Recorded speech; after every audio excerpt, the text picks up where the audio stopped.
Hello everyone, Juxtaposition here. Today's video is going to be entitled Winona Ryder, CIA Hollywood. Okay, first thing I want to get straight is that's not her real name. Of course not. Winona's name is Winona Laura Horowitz. She's a Romanian Jewish girl. Her father worked for Timothy Leary and Irwin Allen Ginsberg, you know, the Jewish poet from Newark, New Jersey. Newark, New Jersey is where Alan Klein, the Jewish manager for the Beatles, he came out of under a rock in Newark, New Jersey. Alan Klein, the one who stole $1 million from the Rolling Stones and infuriated Paul McCartney. And John Lennon later agreed. John Lennon had to sue Alan Klein to get his money also. Anyway, fasten your seatbelts. It's going to be a bumpy ride. In the story of Winona Laura Horowitz, aka Winona Ryder, we're going to weave into the story Doris Day, her son Terry Melcher, and how compromised Doris Day was. She was a Columbia Records recording actress, and then she landed a television show by CBS, Columbia Broadcasting System, The Evil Eye. And her television show was known as the Doris Day Show, and that ran from 1968 through 1973. She did 128 episodes. She named her son Terry Melcher as executive producer. This was the only money source that Doris Day had. She was flat broke. Her husband, her third husband, I believe she had 4 or 5 husbands, but her third husband was Marty Melcher, and they lived in Beverly Hills. And Marty Melcher turned over her finances to a Jewish lawyer and gave him power of attorney by the name of Jerome Rosenthal. Jerome Rosenthal. Okay, so folks, this cautionary table, if you're listening to my videos, I try to have teaching examples in here. Never, ever trust a lawyer. Number 2, never give a lawyer power of attorney over your money. Never. And do not allow your lawyer to have secret meetings outside of the courtroom. Do not do it. You must be present at all times. And that is your 6th Amendment right, to be present at all times. But because we operate under maritime law, constitutional rights don't really matter, do they? But anyway, be that as it may, let's just pretend that you have rights, and let's just enforce those rights by asserting yourself in open court so that the stenographer can make a record, and then you can have an appealable, because they're not going to let you go to the meetings, but you can appeal your case, which you'll be losing. If you don't go to meetings, you will lose your case, okay? So you need to assert yourself in open court while the stenographer is typing. All right, so stay with me. We're going to talk about Winona Laura Horowitz in a second. But Doris Day is in the story, okay? And this will explain why Terry Melcher, her son, committed perjury at the Charlie Manson family case. He did a lot of lying at that case, okay? He lied at the preliminary hearing. Well, there wasn't a preliminary hearing. There was a grand jury that took witnesses. And Terry Melcher lied to the grand jury, and then 7 months later, he lied at the murder trial in 1970. And there's a reason that he lied. I mean, besides the fact that he was probably threatened, he also was going to be unemployed without money because CBS wouldn't have paid him as an executive producer of his mother's television show because she had 100% of all of her money, her millions of dollars that she made as a recording star and a performer. She was a dancer, then singer, and she had a lot of records out there, and she got royalties. And this Jerome Rosenthal stole all of her money. Okay, so she's flat broke, and this wasn't revealed to her until her husband, Martin Melcher, died. And it was Terry Melcher who had a series of unsuccessful meetings in Beverly Hills with Jerome Rosenthal. So they had to sue him, and it took until September 1974 to get a $22 million settlement, which of course she never got the $22 million. She got about, I think, $300,000 per year for 16 years, something like that. She ended up, getting an annuity. She got an annuity from the insurance company that must have handled the malpractice for Jerome Rosenthal. And this is very important because precedes the Sharon Tate murder, and it was going on during the Sharon Tate murder, and it was going on beyond the conviction of the Manson family, which never existed except on television. And the Doris Day television show was shot in Marin County, which is CIA, if you didn't know, and in San Francisco, which is CIA, if you didn't know.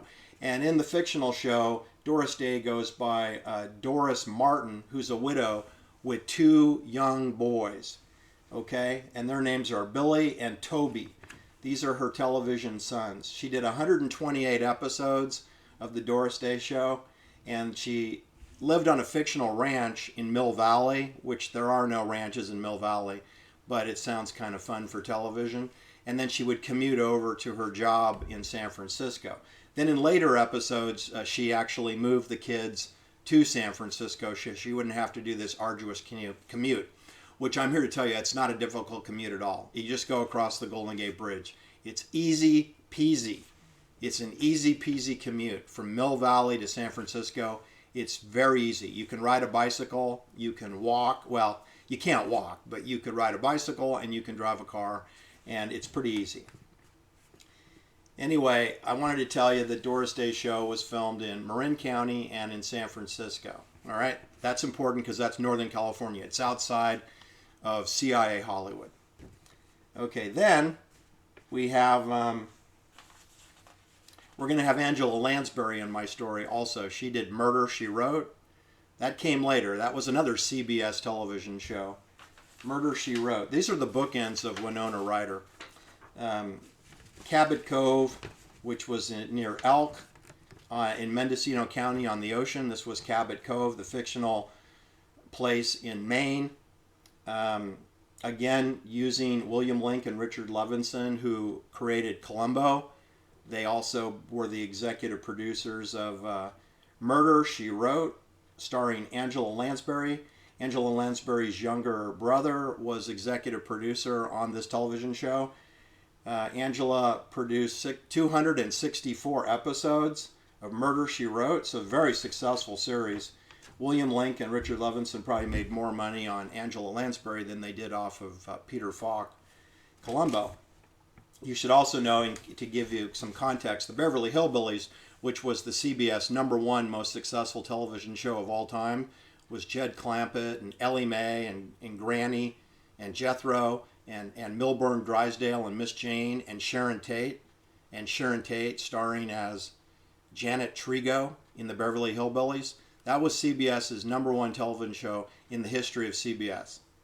They did 274 episodes, where in contrast, Columbo, starring Peter Falk, a Jewish man who plays an Italian, he only did 69 episodes of Columbo. Beverly Hillbillies did 274. Angela Lansbury and Murder, She Wrote, she did 264. Doris Day only ran 5 years, and from 1968 through 1973, and she did 128 episodes, which is quite robust for 5 years. All right, so Doris Day came first, then the Sharon Tate murder, then Winona Ryder was born in Minneapolis. She was born in Minnesota, I should say, and she was born in Winona County, Minnesota. So her first name came from the county that she was born in, Winona County, Minnesota. All right, and she's Jewish and Romanian Russian Jewish. Her father's name is Michael Horowitz, and he worked for Timothy Leary and Allen Ginsberg, a CIA poet who was involved with John Lennon and Yoko Ono in the Bed-In at Montreal. He was involved with Timothy Leary in San Francisco, in the Haight-Ashbury district. Allen Ginsberg, whose real name is Irwin Allen Ginsberg. Irwin Allen Ginsberg, poet for the CIA. He worked with Timothy Leary at the Millbrook Institute in the Hudson Valley, right? He worked with Timothy Leary at the Haight-Ashbury Project in San Francisco. We then had the the Robert Kennedy assassination in Los Angeles, and a couple weeks later we had the convention, the Democratic Convention in Chicago. Allen Ginsberg led a group of 200 people to protest the Vietnam War in Chicago. He was the only one that wasn't arrested. Allen Ginsberg was not arrested, not arraigned for inciting a riot, whereas Bobby Seale was. He was vice president of the Black Panthers. And they had the Chicago 7. It started out being the Chicago 8, but they dropped the charges of inciting a riot for Bobby Seale, and they found him guilty of contempt of court, the lesser charge. So the Chicago 8 became the Chicago 7. It should have been the Chicago 9, because there's CIA Jewish Allen Ginsberg from Newark, New Jersey, partners with Timothy Leary, and working with Michael Horowitz, Winona Ryder's father. So you see, Winona Ryder's father works for the CIA because Allen Ginsberg does and Timothy Leary does, and those two knuckleheads are Winona Ryder's godfathers. She has multiple godfathers, and she's named after the county that she was born. And the Ryder came from a rock star that her father, Michael Horowitz, admired. So everything about Winona Ryder is fake, okay? Her name is Winona Laura Horowitz. Anyway, she was born on October 29th, 1971. In other words, when the Manson family was sentenced to the gas chamber, Winona Ryder was born, right? And the Manson family was wrongly convicted of murder because they didn't murder anyone. They didn't harm a flea. NATO soldiers murdered the people in Benedict Canyon, and Lino LaBianca, military policeman and money launderer for the CIA, for the Straight Satans. Drug dealing. All right, you should know that at age 7, Winona Ryder, I don't really know what name to call her, Horowitz. I mean, that's her real name, but we've all been conditioned to her stage name. So Winona Ryder moved to Mendocino County, which is a high concentration of Spooksville CIA activities. You know that Mendocino County was home to the People's Temple and Jim Jones. And then they sent Charlie Miles Maddox, that you know as Manson. They sent him up there in 1967, Summer of Love. Charlie Manson was sent to Jim Jones in Ukiah. Okay? And the Greenfield Ranch. 5,600 acres of free real estate on Leonard Lake. They even had their own lake called Leonard Lake. Okay, stay with me. Leonard Lake comes into the story as a human being, not just a lake. Then they sent Patricia Krenwinkel and Susan Atkins and Ruth Ann Morehouse. They sent them up there in 1968 to maybe become members of the People's Temple, but they got arrested for having sex with underage kids whose parents were sheriffs, county sheriffs of Mendocino County. So that didn't work out. So I'm telling you, is you have Jim Jones, Charlie Manson, Patricia Krenwinkel, Susan Atkins, Ruth Ann Morehouse. They're all up in Mendocino. Then they leave, and Jim Jones ends up back in San Francisco having, events with Diane Goldman Feinstein, Joe Alioto, George Moscone, Willie Brown, who's the sugar daddy for Kamala Harris. Willie Brown, a state assemblyman, Willie Brown, for California Alta, CIA, Spooksville, California. Willie Brown, Kamala Harris. That's Jim Jones's crowd, right? You know he's working with Abigail Folger's mother to get his expenses reimbursed too, don't you? You bet you know that. So then Jim Jones goes off to Havana, Cuba for a while, has a meeting with Huey Newton of the Black Panthers, the president of the Black Panthers. Then he goes off to he goes to Rio de Janeiro for a while, comes back. Then he goes to British Guiana for the People's Temple Agricultural Project,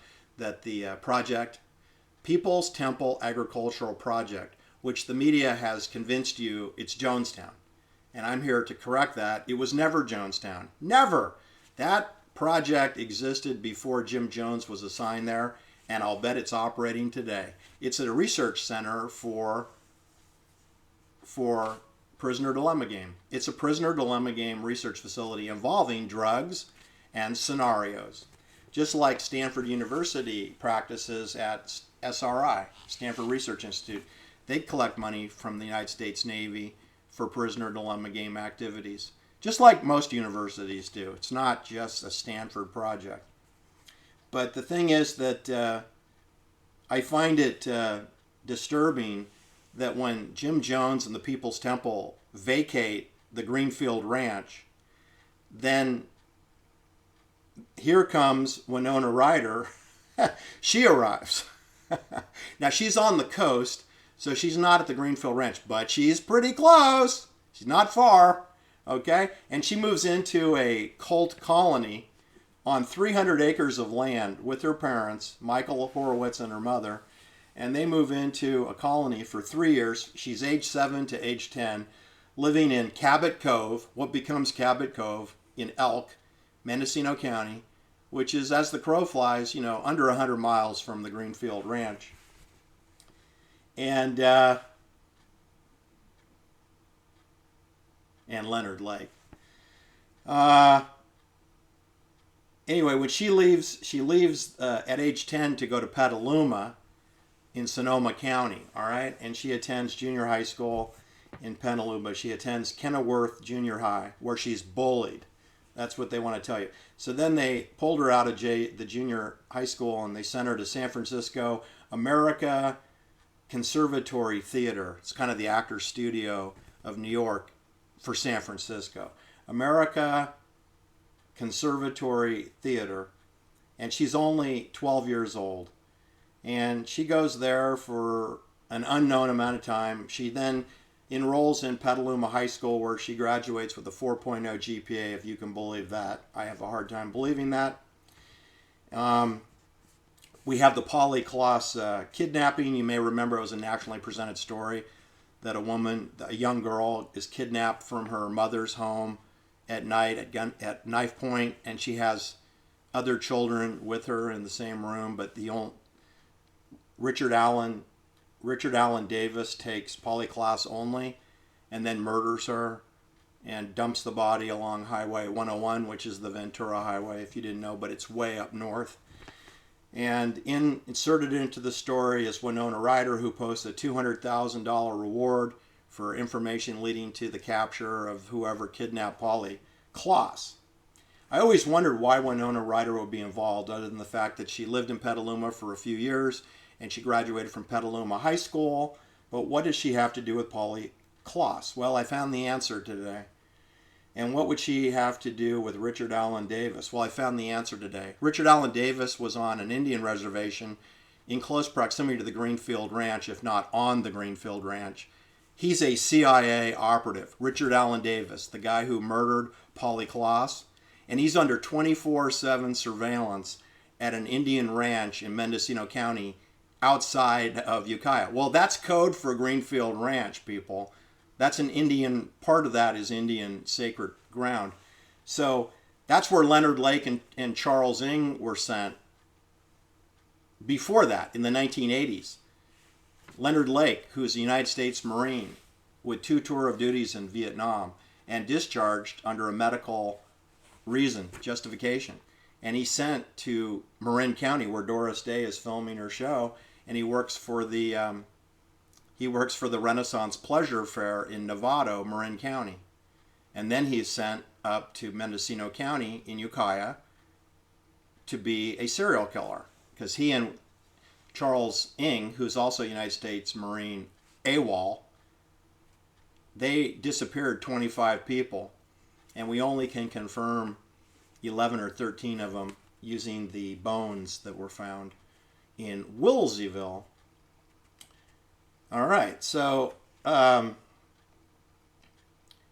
you can see these are all CI operations. There's no way that Winona Ryder will be living in a colony cult in Mendocino County where Richard Allen Davis, the murderer of Polly Klaas, would be living out of Ukiah, and Jim Jones would be there, and Charlie Miles Maddox Manson would be there, and Susan Atkins would be there, and Patricia Krenwinkel would be there, and Ruth Ann Morehouse, whose father worked for CIA, that he would be there. Okay.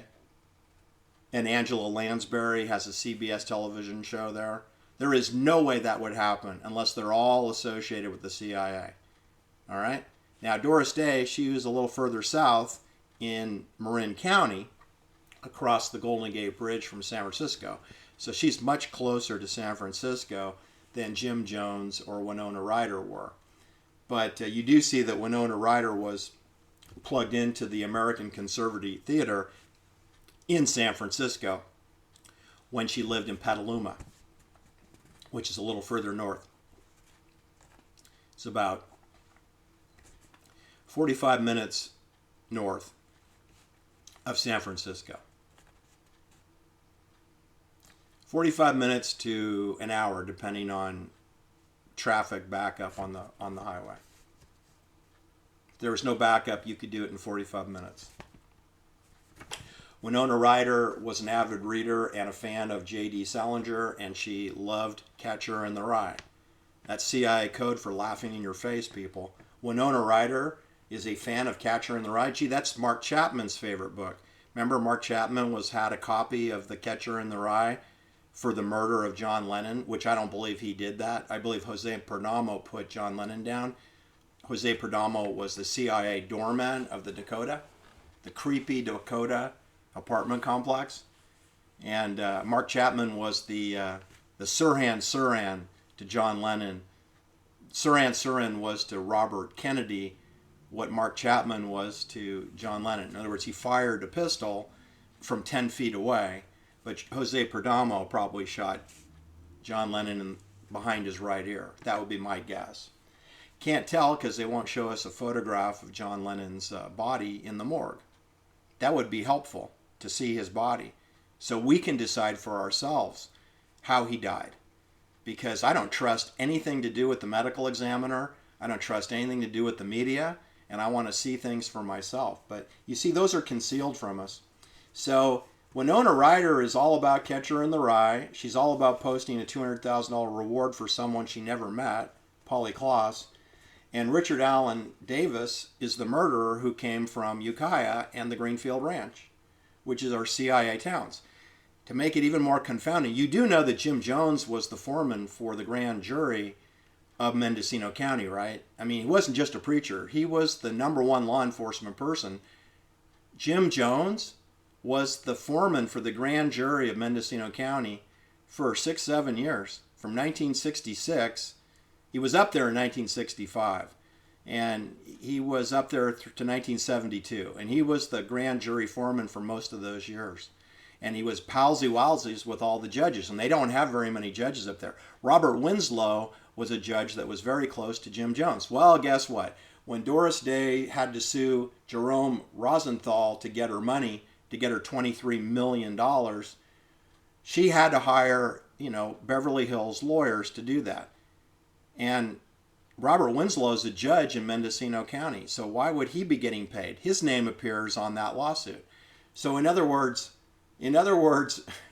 Jerome Rosenthal's insurance company ends up money laundering, paying a Superior Court judge in Mendocino County who released Charlie Manson, who released Susan Atkins, who released Patricia Krenwinkel, who released Ruth Ann Morehouse from the felony charge of having sex with underage boys who happen to be the sons of sheriff's deputies. I mean, the whole story about the Manson family, not a damn thing makes sense. Nothing makes sense. The only thing that makes sense is that the judges are corrupt, that the sheriff's department is corrupt, okay?